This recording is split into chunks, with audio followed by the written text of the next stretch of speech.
Shalom, this is Nisia, and this is another Tutorial Tuesday. Today we will be using long silk flags and learning tips on how to handle them, more so when outdoors. You will discover that you will develop your own style while using techniques you have accumulated over time.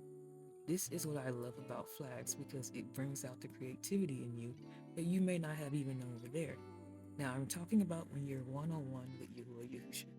There are times where groups can create formations together, and that requires them to move as one. Both are accepted offerings into our Alua when it is done in spirit and in truth. So, starter tips first things first. Long silks require movement. You will find it difficult to remain in one spot for a long time.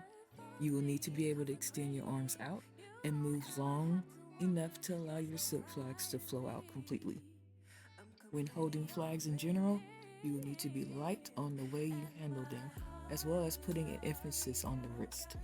They will allow you to execute the flag movements more efficiently, and your arm strength will last longer. One thing that must be considered in outdoor use of flags is the wind.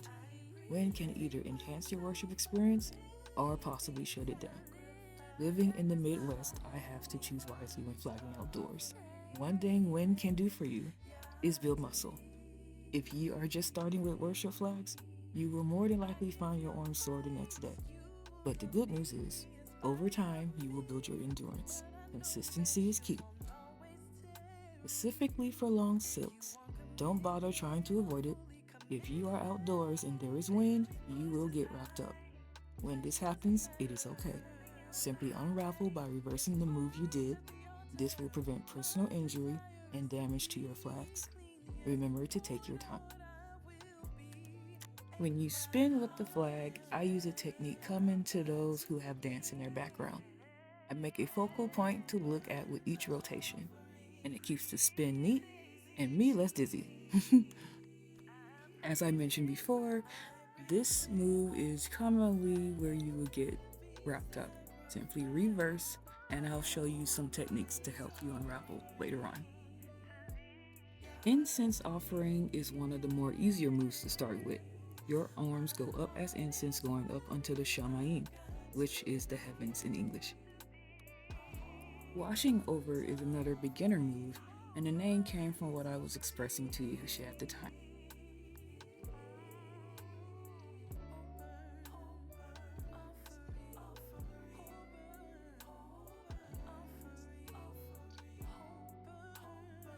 It's basically an extension of the washing out move, and we know as Yahusha washes us, it impacts those around us.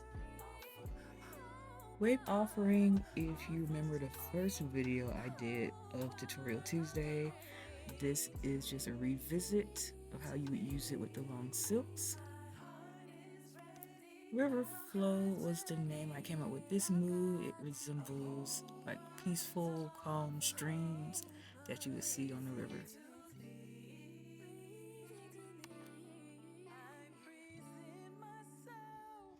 The being clothed technique is the technique that I was referring to when you can unravel if ever you get tangled.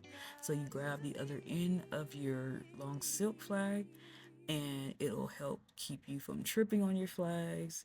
It'll also help you to regain your arm strength if you get tired. And you can also use this with a long scarf. So it's another way of showing or symbolizing Yahusha clothing you or surrounding you. It's a very intimate move for me sometimes in my worship because I can kind of just think of Yahusha just wrapping me up in his presence. The pouring out is another simple move, and it is all in your wrist. You are basically twirling your flags in front of you at least 2 times in a circular motion.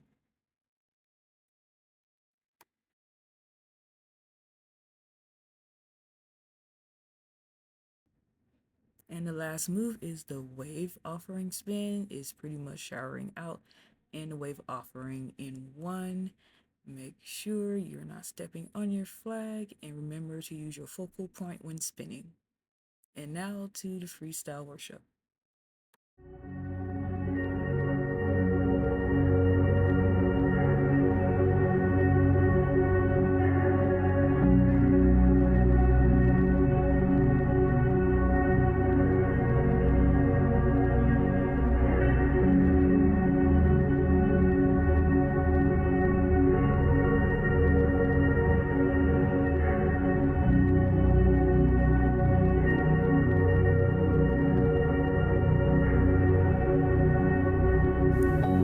You called me out on the water to the place that I could sink.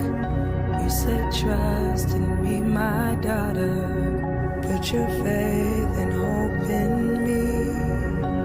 I feel the wind, I see the waves, yet I choose to step out in faith. I will believe in you.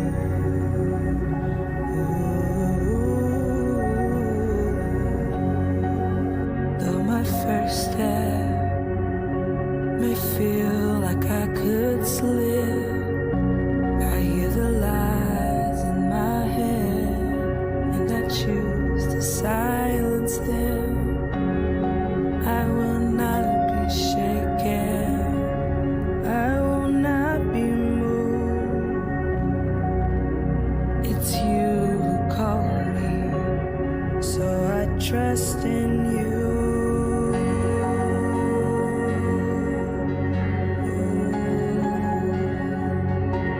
I trust in you.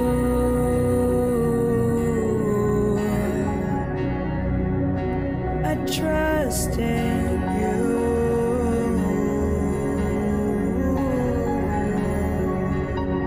I trust in you.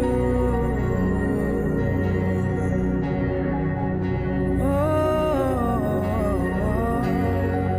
and though I stumble deep down, I know you got me.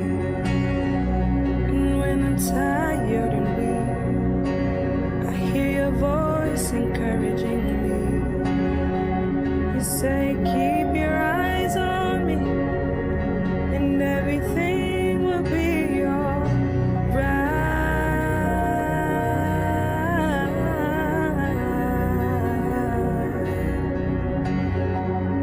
I'm so focused on you, I forgot I was even walking, and now I'm closer to you. I can even see you smiling. You say, well done, my child. Though you suffered for a while,